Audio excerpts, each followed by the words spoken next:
Amara. And my name is Gospel. Previously, we did some episodes on how to test love, to know if the person you're in a relationship with is the right person. How do you know that this guy or this lady is in love with you? We did test of giving, test of time, test of character, test of disagreement. And today we want to look at another important test that every single who wants to get married needs to do, and that is test of maturity. Yes, I want to say that maturity is an important element in sustaining relationship. You know, there are different facets of maturity. I have spiritual maturity, emotional maturity. Of course, relationships are not meant for kids. Yeah. Age is important, and physical maturity comes with age. Nevertheless, we also have the spiritual element and the emotional maturity, and these ones are really crucial. And today we are not looking at physical maturity because obviously relationship or marriage is for adults, not for children. We are focusing on spiritual and emotional maturity. How do you know that someone is mature spiritually, and how do you know that someone is mature emotionally? The reality here is that intimate relationships such as marriage presents the best ground for one's proof of maturity. However, if one gets involved in a love relationship with someone without developing considerable level of maturity, he or she is bound to mess things up. Yeah. Marriage is for mature people. Obviously, marriage is for the mature, and how we know that you are mature is through your thought process, the way you come across when you talk, the kind of quality conversation you engage in, and your actions, you know. But then we have to also point out that maturity is not now an end in itself. It's a process, it's progressive, it's a continuum. So even in marriage, there is still time for you to show maturity and grow in your level of maturity. But to know if someone is mature, there is a level you must get to in terms of maturity. So before you get involved in a marriage. That's what I'm saying. Like, how do you decipher that? Because maturity is a very what word do I use? It's not it's subjective. Yes, it's subjective. So someone can see someone and say, "Oh, this person is mature," but then to someone else, that person is immature. So how would you decipher that someone is mature and is ready for marriage? Because this is very important. Someone might be watching this now and wondering, how do I know that he or she is mature? Well, maturity for one person is not maturity for another person. Yes. Like you pointed out. Yes. It depends on your level of maturity. That helps you to gauge if the person is compatible with your level of maturity.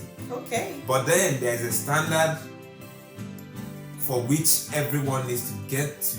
Yes. So we can say you are mature enough to get involved in marriage. And that is what we'll talk about. Like we said, we are looking at two angles or aspects of maturity, spiritual and emotional maturity. Let's take spiritual maturity first. Yes, go on. How do you evaluate if someone is spiritually mature? That is very difficult to do. It's subjective. In fact, the accuracy of assessment depends on the lens through which you look at spirituality. Yeah. Some people define spirituality as religiosity, which is a very different thing, which is the problem. So you see someone who wants to get married, looks at, okay, fine, this person is a Muslim and she attends the mosque, so this person is spiritual. Or this person is a Christian, he goes to church every day, she prays, he does everything, all the church activities.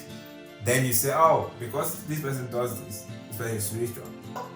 It is very important that we define these words. Yeah, you know, spirituality and religiosity. Yes, so when we're talking about religiosity is being a part of a set of organized belief and practices as shared within a community or a group. Whereas if we look at spirituality, it is more focused on one's personal quest for answers about life, meaning, and about relationship with a sacred being, in this context, God. Yes. So it is very important that we clarify both of them. Now, religiosity may be interlinked or may result to spirituality. However, They are not the same. Yes. They are not the same. Religiosity is more of an individual thing. Yes. So you could have a solid relationship with God, have a personal walk with God, then you're spiritual. You could be religious, but you don't have a relationship with God. Yeah. So if you are going to test for someone's spiritual maturity, don't go looking for someone who is religious. Look for someone who is spiritual, even though someone who is spiritual may be religious. What we're trying to say is that beyond the religious routines and idiosyncrasies, what is this person's spiritual values and convictions? Because you really need to, kind of nail it down to that. How much has this person allowed the values and the principles reflect on his or her day-to-day life and even their actions? Yeah. Because I think this is very important. Very crucial. And this is one way you can narrow down to understand exactly if this person is spiritually mature.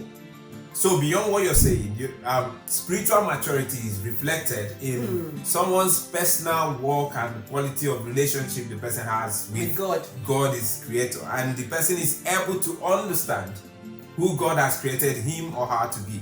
With this understanding, you need to define who you are. That like self-perception of who am I? Yes. What am I here for? Which is purpose. Yes. And what roles have God empowered me to play. And I think that this is very important. Yes. Because if you don't have that deep walk with God, you won't know yourself. And if you don't know yourself, you won't discover purpose. You won't discover purpose. And then as a man, if I'm bringing a woman into my life, I don't know who I am. I don't know what I am here for, what life is all about. I don't have a walk with God.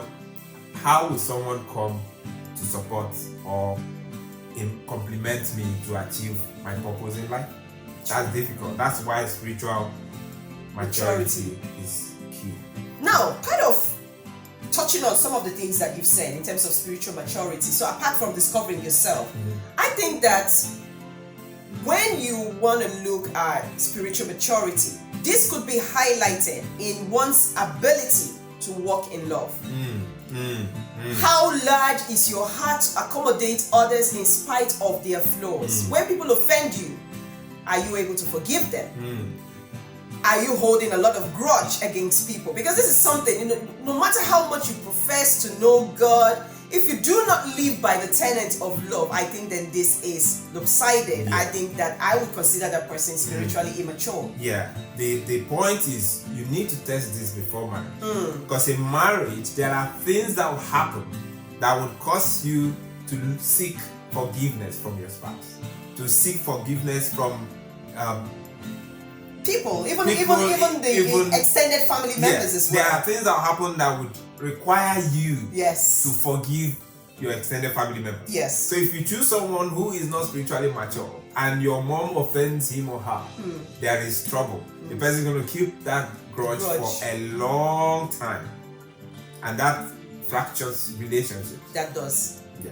Okay, now let's go on to the second one, which is emotional maturity. Emotional maturity is actually reflected in one's ability to control his or her emotion, such as one's action to an event is not based on negative feelings. It is the ability to manage negative circumstances without letting them escalate. We cannot emphasize how important this is, because at some point in your relationship there would be negative circumstances. Now, how do you deflate them rather than escalating them? It is having the ability to take responsibilities for a negative event and not looking for someone to blame. Passing the bulk of the blame to somebody else rather than taking responsibility for it. Yes. Especially when you are responsible for that negative circumstance. So another point you look at is where people blame others for their state in life. There are areas you're struggling, rather than taking responsibility for that area and dealing with it. You blame your parents, you blame your siblings, you blame everyone, you blame the society, you blame your uncle who did not teach you well, you blame every other person. Other than yourself. You don't blame yourself. So the thing here is, when you see that in someone who is always blaming, rather than taking responsibility, is a sign that this person lacks emotional maturity. People who are emotionally immature are reactive. They are reactive people. And reactive people depend on others for their happiness. Yes. Or even their sadness. Yes, we've said it in different of our videos. Yes. That happiness is not a function of who you're connected with. You don't depend on others for your happiness. Happiness is from within. You create your happiness. So immature people depend on others for their happiness. Yeah. Mature people see love as an act, while reactive people see love as a feeling. Yeah.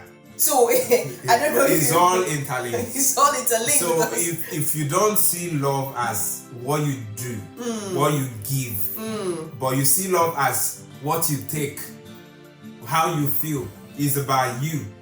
It's centered around you. I want to get married to someone who will make me feel loved. Yes. I want to get someone who will take care of me. Yeah. Who will be me. Yes. Who will do this for me. Who will do that for me. So you find that a lot of people who are immature emotionally focus on what they will get from a relationship. Exactly my point. You want all about you. Yes. So in that state, you're seeing someone who is not mature. It doesn't mean this person may not grow from that point to point of maturity. But if you see it, how do you help this person grow? By reevaluating the person's view about love. To see love from the point of giving, sacrifice, making commitments, action, choice, and not basically feeling. And it's not about you, it's about us. Us. Drawing from what you just said now, a lot of people crave to receive love and affection. Hence, they get entangled in dysfunctional relationships. Where emotional dependence puts serious burden on them. It is either one of them is struggling to cope with unrealistic expectation from his or her mate, or he or she in that relationship is having a feeling of inadequacy. This happens most times where people grow from an environment where they've not received so much love. So they become dependent. Or they've been through a series of heartbreaks, and they are now they are a bit dependent on somebody else to feel love. Yes. Which is not the right state. So when that happens, you know that this person is not mature.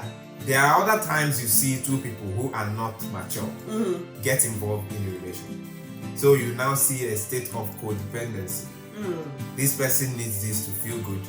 The wife needs the husband needs the wife to feel good. And where they are not meeting such expectations, it could become a problem. They are so vulnerable because you can't meet such expectations when you're not full, when you're not content, when you're not whole. You can't give what you don't have. That's true. That's true. We have discussed and kind of touched on why it is important to be emotionally mature or not to be emotionally dependent on someone. But there comes a time in someone's life when you are struggling with a lot of challenges. There are a lot of things out there. Life in itself can be very complex, and you need that sort of emotional support. Now, we see that it is very important that you get into a relationship where someone is mature emotionally, so that you can actually draw from each other's strength in times when you're facing those challenges. The thing is that when two people are emotionally independent, they don't live in isolation. Yes. They bring that emotional maturity into the marriage to form a kind of interdependence where you can provide support, emotional support to your spouse. Yes. Your spouse can provide emotional support to you. But if this person one person is mature, who can provide support for the other person is not mature to provide similar support. The problem is that when you need this person, it's not there for you. So you see a situation where a man is going through stuff, he can't depend on the wife to provide that support. He could create room for looking for support elsewhere. that also can complicate the Yeah. the dynamics of the relationship. Why should I have a wife that I cannot depend on emotionally?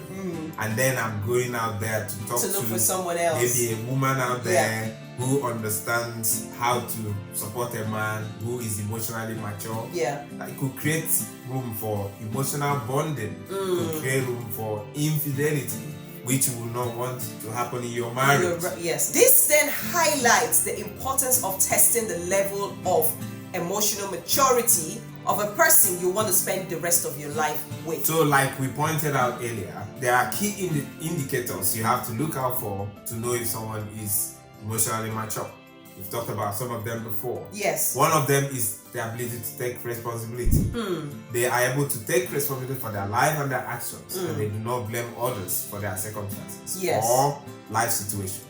They know when to own up to their mistakes, and they are willing to apologize for it. Whether the person is a man or a woman, the person is willing to say, I am sorry for what I've done. So emotionally mature people know when to own up to their mistakes, and they are willing to apologize for it. In marriage, circumstances arise where you need to say, I am sorry. Whether you're the husband or the wife, you say, I am sorry for what I've done. Please forgive me. So that's one sign of someone who is emotionally mature. Okay, I've been enjoying from what you said. Another thing is the ability to show empathy.